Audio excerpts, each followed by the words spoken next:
Bonjour les gens, aujourd'hui nous allons rejouer à Victor Vran, qui était un jeu que j'avais couvert il y a de cela quelques mois, le curseur va-t'en, on t'a rien demandé, lors du lancement de son accès anticipé. Désormais l'accès anticipé du jeu est terminé et la version définitive est bel et bien sortie. Donc je me suis dit que ce serait une chouette idée d'y rejeter un petit coup d'œil à Victor Vran. Donc Victor Vran, comme vous pouvez le voir, il a un fort look de Diablo-like, même si c'est pas tout à fait ça, vu que je le comparerais plutôt à un Baldur's Gate Dark Alliance, notamment. Donc c'est un action RPG avec une grosse concentration, n'est-ce pas, sur l'action. On peut sauter, on peut faire des roulades et compagnie. J'y joue d'ailleurs à la manette, contrairement à ce que l'on pourrait croire. Donc c'est pas nécessairement aussi proche d'un Diablo qu'on pourrait le penser, malgré le fait que le concept reste similaire, vu que l'on va tuer plein de monstres, afin d'essayer de choper un maximum de loot. Et comme vous pouvez le voir dans Victor Vran, et comme je l'avais déjà expliqué la dernière fois, lorsque l'on arrive dans une zone, que ce soit une zone ouverte ou un donjon, on hérite d'un certain nombre de challenges sur le côté. Donc là, par exemple, trouver 6 secrets, fermer apparemment des flammes, tuer 3 monstres uniques, et ainsi de suite, et ainsi de suite. Chaque zone va avoir son quota de petits challenges comme ça, qui te permettent généralement de récupérer des récompenses en plus. Et à droite, vous pouvez voir ce qu'ils appellent les malédictions, en fait. Les malédictions te permettent de t'infliger des handicaps, en fait. Donc, par exemple, celui-là me fait perdre de la vie périodiquement, celui-là donne de l'armure et de la régénération aux monstres, et ainsi de suite, et ainsi de suite. Et ces handicaps, euh, disons, pour compenser le fait qu'ils vont te rendre le jeu plus dur, vont également te donner plus d'XP. Donc en gros, chaque handicap que tu actives, donc là vous pouvez voir par exemple, je peux tous les activer si je veux, ou tous les désactiver. Chaque handicap activé te rapporte 10% d'XP en plus, donc évidemment, plus tu vas rendre le jeu difficile, plus tu vas être récompensé en conséquence. Donc on va aller faire un petit tour dans le jeu. Je vais réexpliquer les bases du gameplay pour ceux qui n'auraient pas regardé ma première vidéo sur le jeu. Et ensuite je montrerai un peu quelques trucs nouveaux depuis la dernière fois. Donc comme vous pouvez le voir là, je vais affronter des monstres. Donc de manière très simple, avec mes différentes armes. Donc chaque arme dans Victor Vran va avoir 3 aptitudes liées. Donc généralement une aptitude normale que tu peux spammer. Donc par exemple avec ma rapière, voilà. J'ai cette espèce de combo que je peux utiliser à volonté. Ensuite, j'ai l'attaque qui est sur Y, qui est une charge qui fait très mal. Voilà. Qui fait très mal, mais comme vous pouvez le voir en bas dans mon interface, il met un certain temps à se recharger. Et enfin, j'ai cette attaque-là, qui est en fait un gigantesque coup critique. Qui est évidemment extrêmement pratique contre les gros boss. J'ai également une seconde arme d'équiper. Donc là, il s'agit en l'occurrence d'un gros marteau. Voilà, vous pouvez bien le voir. Donc pareil, le marteau, il a une attaque de base que l'on peut spammer, qui est évidemment un poil moins rapide, n'est-ce pas? Voilà. Il a également ce coup-là que l'on peut charger et relâcher pour causer un gros coup par terre, où il a ce gigantesque bond qui fait très bobo. Donc comme vous pouvez le voir, chaque arme a un petit peu sa philosophie. Évidemment, la rapière va être très efficace contre les cibles uniques, le marteau plus contre les groupes. Et évidemment, on va pouvoir, au fur et à mesure du jeu, ramasser tout un tas d'autres armes afin de changer notre pensée, n'est-ce pas, de combat. Alors personnellement, le duo rapière-marteau est mon duo favori, mais au fur et à mesure de cette vidéo, je vais montrer d'autres armes afin d'expliquer un peu la particularité de chacune d'entre elles. Alors au-delà de mes armes, j'ai également 2 super aptitudes que vous pouvez voir en bas à droite de mon interface. Ces super aptitudes consomment en fait ce qu'ils appellent la jauge d'overdrive, qui est la jauge jaune dans mon interface. Alors il y a plusieurs manières de charger cette zone, cette jauge pardon, d'overdrive selon la tenue que tu portes, puisqu'en fait dans Victor Vran, ton armure est pas vraiment un équipement. Tes équipements vraiment c'est tes armes, tes aptitudes spéciales également, tes grenades ou potions. Et potions même, puisque tu peux en équiper tout à fait 2 si tu le désires. Mais ton armure, c'est plus une tenue avec une particularité liée. Donc là, vous pouvez voir par exemple, ça c'est la tenue de base de Victor Vran. Là, c'est la tenue que j'utilise, et chaque tenue va en fait parfois nous donner une manière de charger l'overdrive différemment. Donc avec la tenue de base, par exemple, quand je me fais toucher, je vais prendre de l'overdrive. Et avec ma tenue de chasseur, là, en fait, je vais gagner de l'overdrive à chaque seconde, mais je vais pas générer d'overdrive avec mes attaques.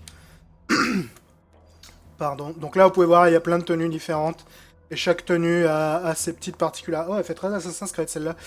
Chaque tenue a ses petites particularités. Par exemple, celle-là a plus d'armure et te donne plus de vie. Donc peut-être si tu veux jouer... Oh, bah, bien l'aide, celle-là. Si tu veux jouer quelqu'un d'assez solide, tu peux peut-être mettre cette tenue. Celle-là te donne plus d'overdrive sur les coups critiques, mais tu gagnes pas d'overdrive avec les attaques normales. Celle-là a le même effet que la mienne. C'est grandiose, d'ailleurs. J'aime bien celle-là, je la trouve cool. Elle te permet de regagner de l'overdrive assez vite, ce qui est assez utile. Donc comme vous pouvez le voir, les attaques spéciales, je peux en équiper deux. Je vais vous les montrer. Donc la première que j'ai équipée, c'est le boomerang. Que voilà. Donc il va aller tracer les ennemis et généralement revenir dans ma direction générale. Et la seconde dont je dispose, c'est plus une attaque défensive qu'offensive en fait. Puisque je vais me transformer en un nuage de chauve-souris. Et je vais causer des dégâts aux ennemis, mais surtout en fait leur voler de la vie. Donc c'est très pratique lorsque je commence à être un peu en galère de vie pour récupérer de la vie sur mes ennemis. Arrête de me tirer dessus, merci.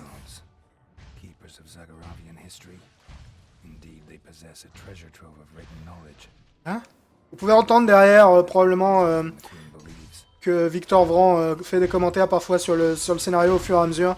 Il y a également un narrateur qui fait des remarques un petit peu plus rigolotes au passage. Le jeu est pas nécessairement... le jeu est pas nécessairement déplaisant d'ailleurs au niveau de sa narration. Pas vraiment surprenant pour être tout à fait honnête. Mais pas nécessairement déplaisant à ce niveau-là. Bref. Une petite chair dans ta gueule. La rapière, c'est vraiment mon arme favorite dans le jeu, c'est absolument indéniable.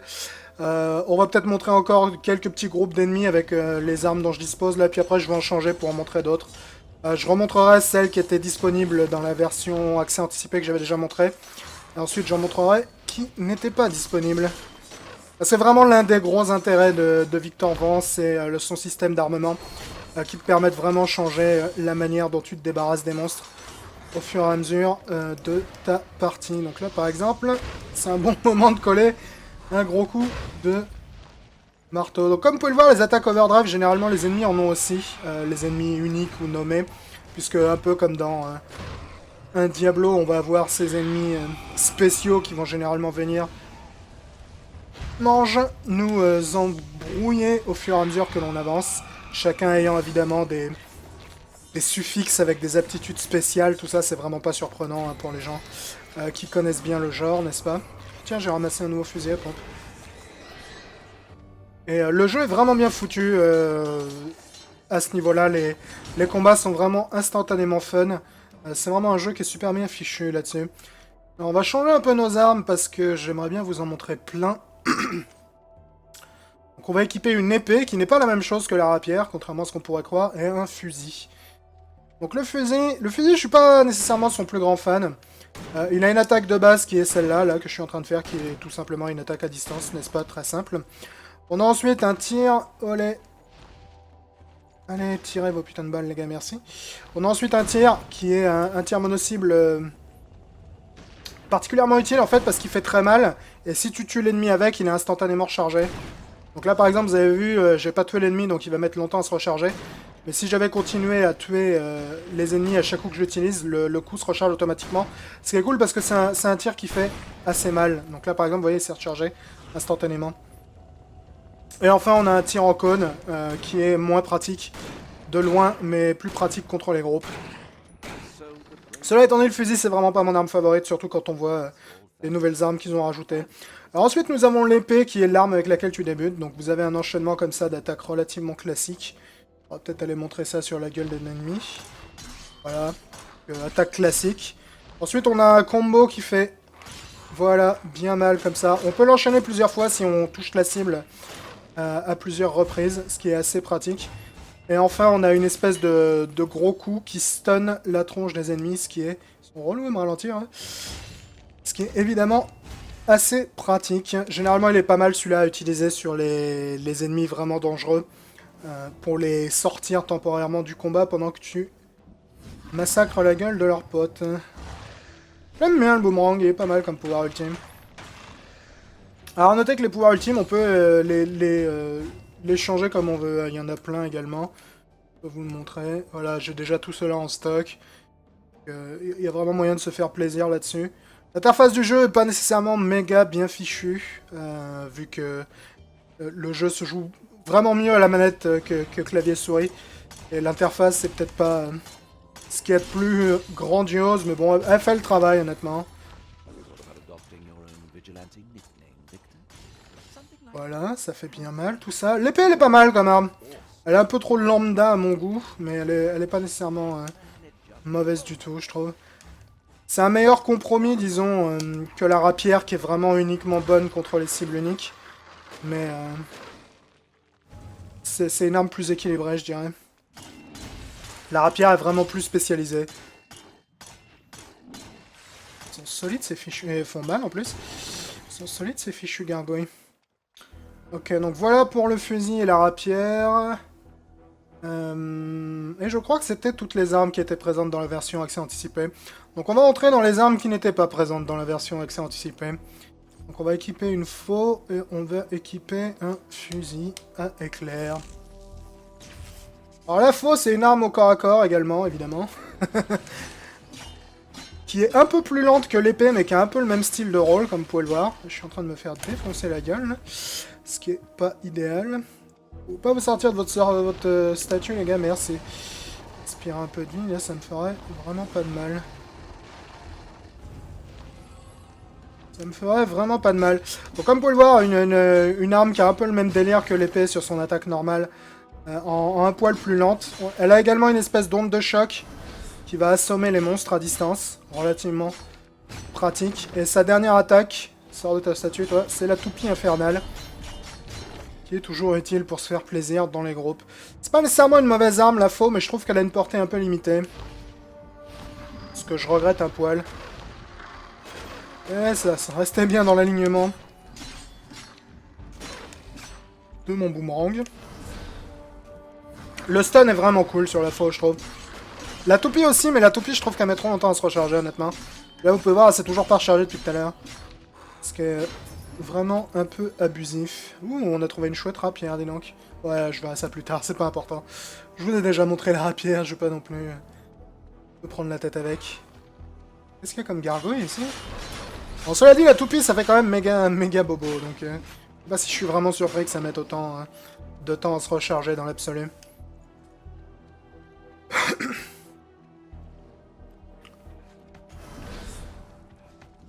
C'est un petit boomerang là-dedans, moi, les gars. Avant qu'ils reviennent. Le boomerang, au début, j'en étais pas très fan, mais en fait, il est vraiment très cool, comme... Faut voir. Les morts vivants, faut faire gaffe, ils ont une fâcheuse tendance à se relever lorsque tu les flingues, ce qui est évidemment pas idéal. On commence à prendre un peu cher là-dessus, hein. D'ailleurs, généralement, j'utilise une rapière qui aspire la vie des ennemis lorsque je les touche. Donc là, le fait que j'ai pas la rapière me rend peut-être un peu moins résistant que je le suis d'habitude. Voilà aussi, il est cool. Disons que tous les pouvoirs magiques, je crois qu'ils appellent ça des pouvoirs démoniaques dans le jeu, sont vraiment pas mal du tout. On peut changer la caméra d'endroit au passage. C'est vraiment pas un problème le fait que les bâtiments soient pas... transparent, même si ça aurait été appréciable qu'il le soit automatiquement, mais bon. Dans l'absolu, c'est vraiment pas un souci. Tu peux contrôler la caméra comme tu le désires. Avec vos putains de mousquets, les gars, je vous apprécie moyennement. Donc voilà pour une petite démo de la faux, on va passer sur le fusil. Alors le fusil électrique, il est vraiment cool pour le coup, je l'aime vraiment plus que l'autre fusil. Donc son tir de base, comme vous pouvez le voir, c'est un rayon électrique comme ça, à relativement longue distance, je dirais. Tu peux vraiment allumer les ennemis d'assez loin avec. Son tir secondaire sur Y, c'est une petite bouboule qui va partir. Et en fait, cette bouboule, elle a le gros avantage de se diriger vers la personne que tu cibles avec ton tir normal. Donc ce que tu fais, c'est que tu balances une bouboule, et tu mets ton tir principal sur des gens différents, et la bouboule, je sais pas si vous la voyez bien, mais elle va rebondir en fait sur les gens que je cible, ce qui va évidemment me permettre de causer pas mal de dégâts à ce niveau-là. Et tu peux faire la même chose avec une multitude de bouboles, ce qui est évidemment extrêmement utile, afin de causer beaucoup de dégâts sur le long terme. Donc vraiment, Le fusil électrique, je le trouve assez cool à ce niveau-là, parce que l'interaction entre ces deux attaques est vraiment chouette. Et la troisième attaque, c'est un simple tir explosif. Voilà, qui est, comme vous pouvez le voir, super lent, mais qui fait très mal lorsqu'il explose.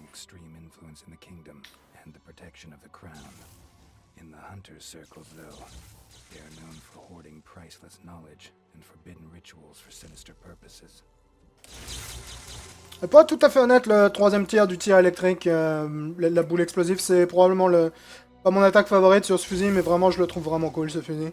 Parce qu'il est efficace contre les cibles indépendantes, vu que tu balances ta bouboule et ensuite elle va aller rebondir sur sa face grâce à l'éclair. Et elle est également efficace contre les groupes, grâce à ce tir explosif, même s'il est un peu gigalant, ce que j'aurais tendance à trouver parfois un peu gênant. Les gargouilles, vous êtes relous à rester dans votre... Je suis armure, même.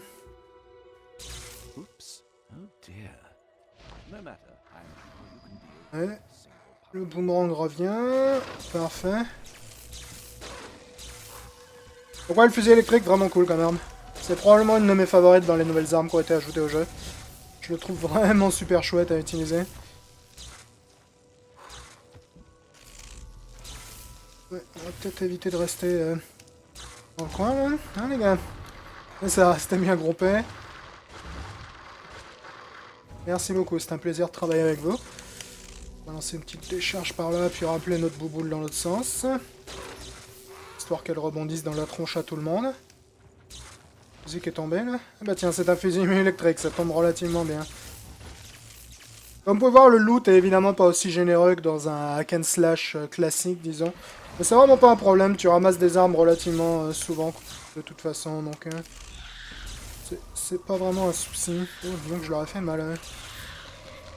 Les fantômes, vous êtes vraiment casse-bombec avec vos Zora qui me ralentissent à chaque coup, je suis pas moyennement fan.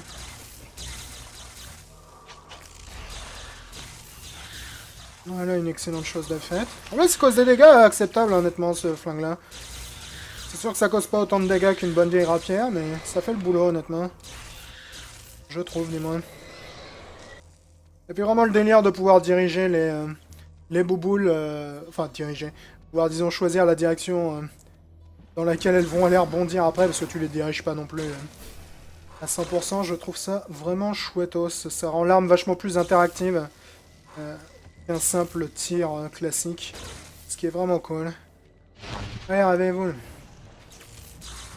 Mangez un peu de monde dans vos faces. Oh, il y a du monde dans le coin. Soudainement, il y a moins de monde dans le coin. On va peut-être repasser sur notre ami la serpette, là, histoire de faire un peu de ménage, n'est-ce pas?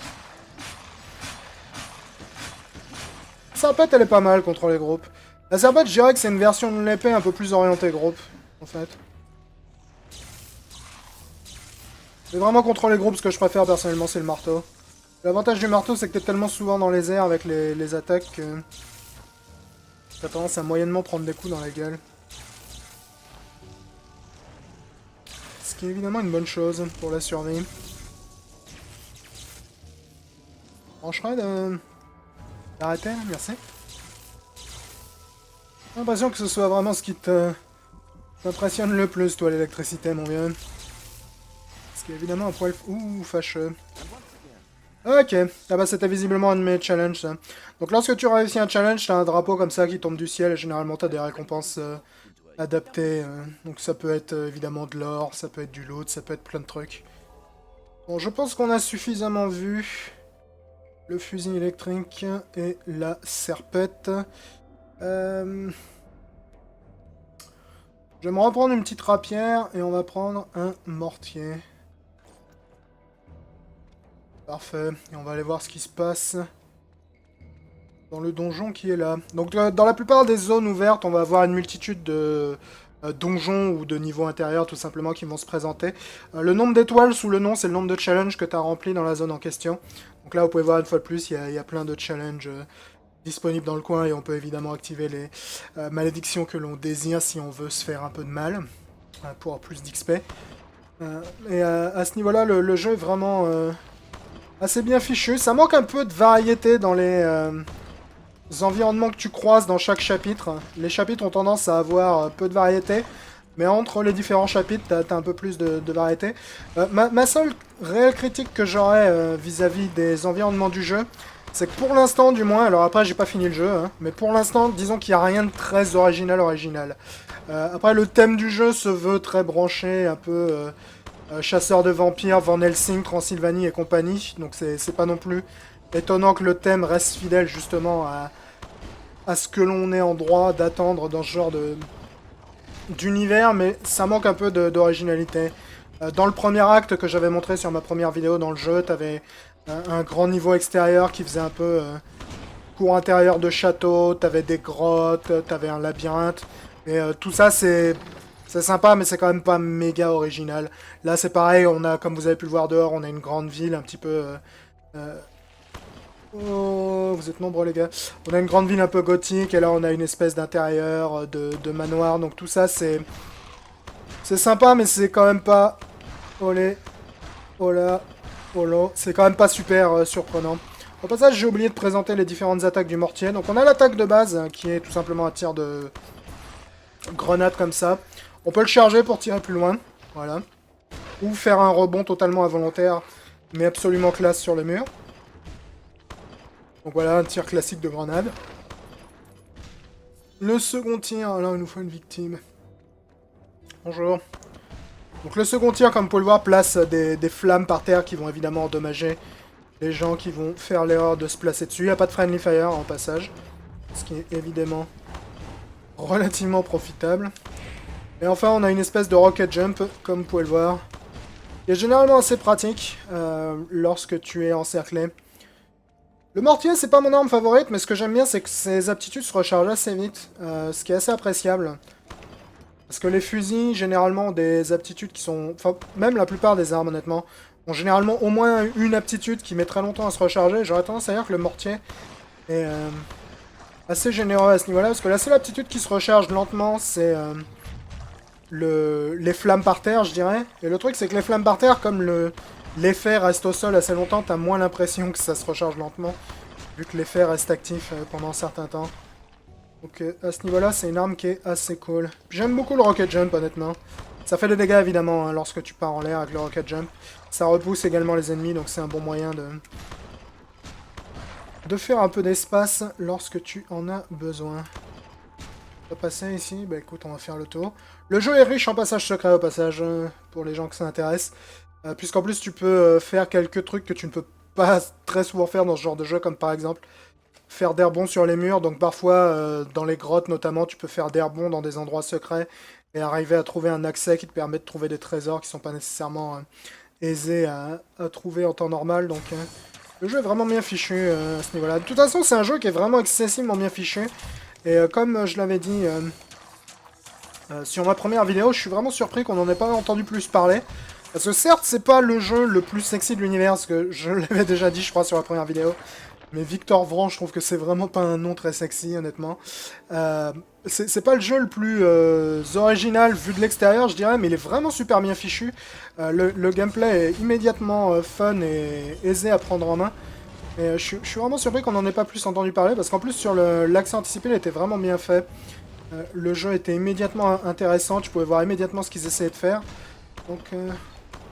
si vous aimez ce genre de délire, ce qui en plus n'est pas nécessairement ce qu'on voit le plus sur PC, parce que généralement sur PC, lorsqu'on a des jeux de ce genre, c'est des hack and slash purs, j'aurais tendance à dire, donc des Diablo-like, entre guillemets. Alors que là, c'est plus un style à la Dark Alliance, peut-être plus, ou même à la version de Diablo 3 qui est sortie sur console, vu que la version de Diablo 3 sur console, pour ceux qui ne savent pas, a un système d'esquive, et notamment d'une maniabilité qui est significativement différente de celle que l'on a sur PC. Donc les gargouilles, je suis vraiment pas fan de vous affronter, les gars, si vous saviez. Je pense que c'est probablement pas la meilleure arme que j'utilise contre vous, là. Donc ouais, le jeu est vraiment chouette. Vous laissez pas intimider par le fait que personne n'a l'air d'en parler. C'est vraiment un jeu qui est assez classe. Ma seule inquiétude à son niveau, c'est la durée de vie. Parce que j'ai quand même l'impression que le jeu va pas nécessairement être méga lent. Alors comme je l'ai déjà dit, je l'ai pas fini, donc il est difficile pour moi de juger à quel point le jeu va être super lent. Mais pour moi, c'est vraiment la seule inquiétude que j'ai dessus. Je le trouve vraiment assez chouette comme jeu, Victor Vran. Alors, peut-être pas nécessairement le jeu le plus intéressant à regarder en vidéo, parce que comme toujours avec ces ces genres dans lesquels l'action est très, n'est-ce pas, itérative, où tu as un peu toujours l'impression de faire toujours la même chose, c'est pas nécessairement ce qu'il y a de plus intéressant à regarder, je dirais.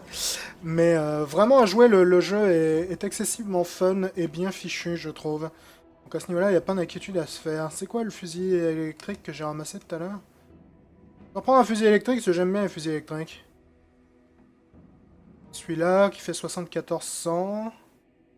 Celui-là il fait 56-72. Bah écoute, on va t'équiper. On va changer un peu de pouvoir ultime. J'aime bien ceux que j'aime, mais on va peut-être essayer d'en montrer d'autres. Histoire de voir. Ce que ça peut donner de chouette pour les... Vas-y, on va équiper celui-là. Et... Là, il fait quoi déjà? Vas-y. Alors un autre truc qu'il y a d'important dans l'équipement du jeu, c'est ça, là, ce sont des cartes de destin en fait. Donc comme vous pouvez voir, j'en ai 4 d'équipés. Au fur et à mesure que tu level, tu peux obtenir plus de slots. Il y a également des tenues qui te permettent d'avoir plus de slots, celle-là notamment je crois. Voilà. Donc cette mécanique te permet en fait d'influencer la manière... Vas-y, on va jouer avec cette tenue pendant quelques temps. Ça te permet d'influencer un peu la philosophie de ton personnage. Donc par exemple, si tu veux faire un Victor Vran qui se bat plus de loin, bah, tu peux essayer d'équiper des aptitudes qui vont t'arranger de loin, pardon, comme par exemple celle-là qui augmente tes dégâts à distance de 20%. Si tu veux jouer au contraire, au corps à corps, tu vas peut-être essayer de... Ouais, vas-y, on va dégager toi. Tu vas peut-être essayer d'activer des... Celle-là, elle en bouffe 5, la vache. Essayer d'activer des aptitudes qui vont te rendre plus robuste. Donc c'est vraiment pas mal. Ça te permet de changer un peu ce que ton personnage fait sans pour autant changer grand-chose dans l'absolu. Donc là, il me reste un emplacement, mais j'ai plus qu'un seul point de destin, donc je peux pas non plus équiper tout ce que je désire rééquiper. Voilà, donc là, par exemple, j'ai équipé une carte. Enfin, j'ai même équipé 2 cartes qui augmentent mes dégâts à distance. Donc là, du coup, je vais soudainement être vachement plus efficace avec mes armes à distance que je pouvais l'être il y a quelques secondes. Donc c'est cool, ça te permet d'avoir un système de classe sans avoir de système de classe. Parce que techniquement, il n'y a pas de système de classe dans le jeu. Mais ça te permet de faire... ah tiens, aujourd'hui, j'ai envie de jouer un mec qui est plus à distance. Bah, je vais équiper des âmes... Enfin, des âmes. Je vais équiper des cartes de destinée qui améliorent les armes à distance. Et soudainement, mon guerrier au corps à corps devient un mec à distance. Alors après, évidemment, si tu veux jouer bien au corps à corps et à distance, il va falloir faire des compromis. Parce que tu vas pas pouvoir... équiper toutes les cartes de destinée que tu voudrais. Mais là, vous pouvez voir, par exemple, sur les gargouilles, je leur fais infiniment plus mal que tout à l'heure avec mon fusil électrique. Donc, vous pouvez voir que les conséquences d'un changement de carte de destinée sont absolument importantes. Donc, c'est vraiment cool. C'est vraiment un jeu qui est super bien fichu, je dois dire.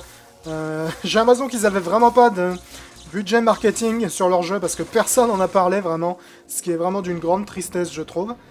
Mais le jeu est vraiment chouette à jouer, je dois avouer que je m'étais bien éclaté sur la version en accès anticipé. Je l'avais littéralement essoré, j'avais fait tout ce qu'il y avait à faire, à ma grande surprise. Là, je vais vous montrer mes nouvelles attaques ultimes, donc ça c'est le pilier de feu. Et d'ailleurs, si je me souviens bien, c'est là avec laquelle tu démarres. Et ça c'est le rayon laser qui est une espèce de Kamehameha. Je suis pas très fan du Kamehameha. Le pilier de feu peut être fun dans certaines situations. Mais ouais, c'est vraiment un super jeu, je trouve, Victor Vran. J'ai visiblement rempli un challenge là, et j'ai gagné un level, c'est parfait, ça va me permettre de vous montrer le système de level up. Donc généralement, lorsque tu level dans le Victor Vran, il te donne un choix de récompense entre 3. Et ensuite, tu as des autres bonus qui sont variables. Je vous montrerai ça dès que j'aurai fini de me bastonner. Il est efficace le fusil électrique quand t'es en bonus à distance. Donc là, voilà, par exemple, j'ai gagné 100 points de vie. Et j'ai le choix donc entre 3 récompenses. Donc ça qui me donne plus 7% de chance de coup critique. Donc ça c'est les cartes de destinée évidemment. Donc ça plus 30 d'armure en pénétration.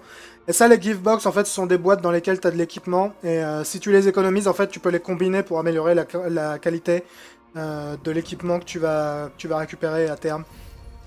Donc le leveling n'est pas méga interactif disons, mais tu as quand même quelques petits choix à faire. Et quelques petits bonus conséquents à récupérer. Donc je vais pas non plus m'étendre pendant encore des heures sur Victor Vran parce que j'avais fait je crois une vidéo assez longue sur l'accès anticipé et j'avais déjà expliqué la grosse majorité des systèmes de jeu, donc je pense qu'on va On va probablement s'arrêter après ce boss là. Après ces boss, pardon, j'avais pas vu que vous étiez deux. Mais vraiment un jeu que je vous recommande si vous aimez ce genre de petit délire. C'est vraiment pas un jeu compliqué ou très intelligent pour être tout à fait honnête, mais ce qu'il fait, il le fait vraiment bien, je trouve.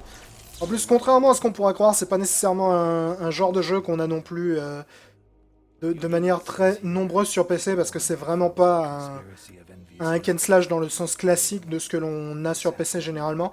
Vraiment, pour moi, la seule inquiétude que j'ai, c'est de savoir quelle durée de vie on va avoir avec ce jeu, parce que j'ai vraiment pas grand moyen de le savoir pour l'instant.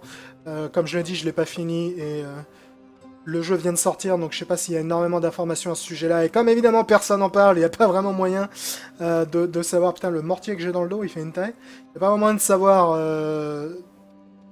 à quoi s'attendre à ce niveau-là. Mais au-delà vraiment de sa durée de vie, je trouve que c'est un très chouette jeu que je vous recommande chaudement si jamais vous appréciez ce genre de choses. C'est quoi ça? C'est un fusil à pompe, ok. Alors j'ignore s'il y a d'autres types d'armes qui se débloquent lorsque tu atteins des niveaux plus élevés. Pour l'instant, je crois vous avoir montré toutes les armes auxquelles j'ai pu avoir accès jusqu'à présent. Donc l'épée, la rapière, la faux, le fusil à pompe, le fusil électrique, le mortier, le marteau, et je crois que j'ai rien oublié. Donc ça te permet d'avoir quand même pas mal de petits styles de jeu, et c'est vraiment un jeu assez,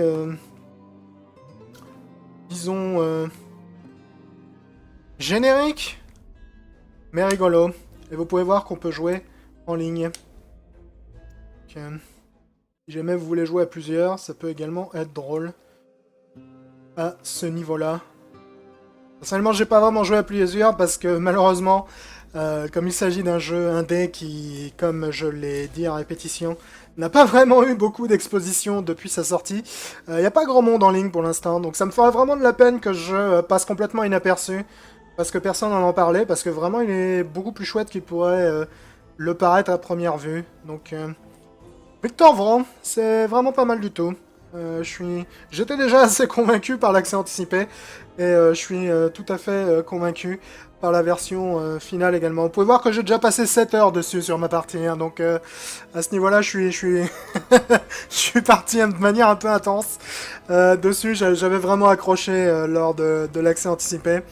Donc si vous faites du souci vis-à-vis de la durée de vie, vous pouvez vous dire qu'il y a au moins de moyen minimum, je pense, de passer au moins 5 ou 6 heures dessus. Après, j'ai absolument aucune idée de l'avancée que je peux avoir sur l'ensemble du jeu. C'est évidemment assez dur à dire. Voilà, j'espère que ça vous a plu, ou que ça vous a au moins appris quelque chose. Et comme d'habitude, je vous dis, ciao à tous! Handicap activé te rapporte 10% d'XP en plus, donc évidemment, plus tu vas rendre le jeu difficile, plus tu vas être récompensé en conséquence. Donc on va aller faire un petit tour dans le jeu. Je vais réexpliquer les bases du gameplay pour ceux qui n'auraient pas regardé ma première vidéo sur le jeu. Et ensuite je montrerai un peu quelques trucs nouveaux depuis la dernière fois. Donc comme vous pouvez le voir là, je vais affronter des monstres. Donc de manière très simple, avec mes différentes armes. Donc chaque arme dans Victor Vran va avoir 3 aptitudes liées. Donc généralement une aptitude normale que tu peux spammer. Donc par exemple avec ma rapière, voilà. J'ai cette espèce de combo que je peux utiliser à volonté. Ensuite, j'ai l'attaque qui est sur Y, qui est une charge qui fait très mal. Voilà. Qui fait très mal, mais comme vous pouvez le voir en bas dans mon interface, il met un certain temps à se recharger. Et enfin, j'ai cette attaque-là, qui est en fait un gigantesque coup critique. Qui est évidemment extrêmement pratique contre les gros boss. J'ai également une seconde arme d'équiper. De charger cette zone, cette jauge, pardon, d'overdrive selon la tenue que tu portes, puisqu'en fait, dans Victor Vran, ton armure est pas vraiment un équipement. Tes équipements, vraiment, c'est tes armes, tes aptitudes spéciales également, tes grenades ou potions, et potions même, puisque tu peux en équiper tout à fait 2 si tu le désires. Ton armure, c'est plus une tenue avec une particularité liée. Donc là, vous pouvez voir, par exemple, ça, c'est la tenue de base de Victor Vran. Là, c'est la tenue que j'utilise, et chaque tenue va en fait parfois nous donner une manière de charger l'overdrive différemment. Donc avec la tenue de base, par exemple, quand je me fais toucher, je vais prendre de l'overdrive.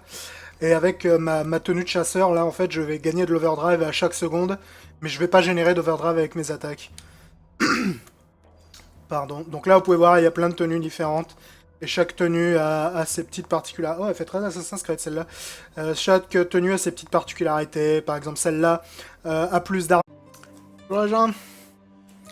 Aujourd'hui, nous allons rejouer à Victor Vran, qui était un jeu que j'avais couvert il y a de cela quelques mois. Le curseur va-t-en, on t'a rien demandé. Lors du lancement de son accès anticipé. Désormais, l'accès anticipé du jeu est terminé et la version définitive est bel et bien sortie. Donc je me suis dit que ce serait une chouette idée d'y rejeter un petit coup d'œil à Victor Vran. Donc Victor Vran, comme vous pouvez le voir, il a un fort look de Diablo-like, même si c'est pas tout à fait ça, vu que je le comparerais plutôt à un Baldur's Gate Dark Alliance, notamment. Donc c'est un action RPG avec une grosse concentration, n'est-ce pas, sur l'action. On peut sauter, on peut faire des roulades et compagnie. J'y joue d'ailleurs à la manette, contrairement à ce que l'on pourrait croire. Donc c'est pas nécessairement aussi proche d'un Diablo qu'on pourrait le penser, malgré le fait que le concept reste similaire vu que l'on va tuer. Donc là, il s'agit en l'occurrence d'un gros marteau. Voilà, on pouvait bien le voir. Donc pareil, le marteau, il a une attaque de base que l'on peut spammer, qui est évidemment un poil moins rapide, n'est-ce pas? Voilà.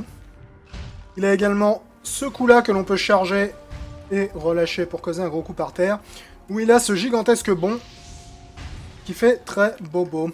Donc comme vous pouvez le voir, chaque arme a un petit peu sa philosophie. Évidemment, la rapière va être très efficace contre les cibles uniques, le marteau plus contre les groupes. Et évidemment, on va pouvoir, au fur et à mesure du jeu, ramasser tout un tas d'autres armes afin de changer notre pensée, n'est-ce pas, de combat. Alors personnellement, le duo rapière-marteau est mon duo favori, mais au fur et à mesure de cette vidéo, je vais montrer d'autres armes afin d'expliquer un peu la particularité de chacune d'entre elles. Alors au-delà de mes armes, j'ai également deux super aptitudes que vous pouvez voir en bas à droite de mon interface. Ces super aptitudes consomment en fait ce qu'ils appellent la jauge d'overdrive, qui est la jauge jaune dans mon interface. Alors il y a plusieurs manières de plein de monstres afin d'essayer de choper un maximum de loot. Et comme vous pouvez le voir dans Victor Vran, et comme je l'avais déjà expliqué la dernière fois, lorsque l'on arrive dans une zone, que ce soit une zone ouverte ou un donjon, on hérite d'un certain nombre de challenges sur le côté. Donc là par exemple, trouver 6 secrets, fermer apparemment des flammes, tuer 3 monstres uniques et ainsi de suite et ainsi de suite. Chaque zone va avoir son quota de petits challenges comme ça, qui te permettent généralement de récupérer des récompenses en plus. Et à droite, vous pouvez voir ce qu'ils appellent les malédictions en fait. Les malédictions te permettent de t'infliger des handicaps en fait. Donc par exemple, celui-là me fait perdre de la vie périodiquement, celui-là donne de l'armure et de la régénération aux monstres, et ainsi de suite et ainsi de suite. Et ces handicaps, disons, pour compenser le fait qu'ils vont te rendre le jeu plus dur, vont également te donner plus d'XP. Donc en gros, chaque handicap que tu actives, donc là vous pouvez voir par exemple, je peux tous les activer si je veux, ou tous les désactiver. Chaque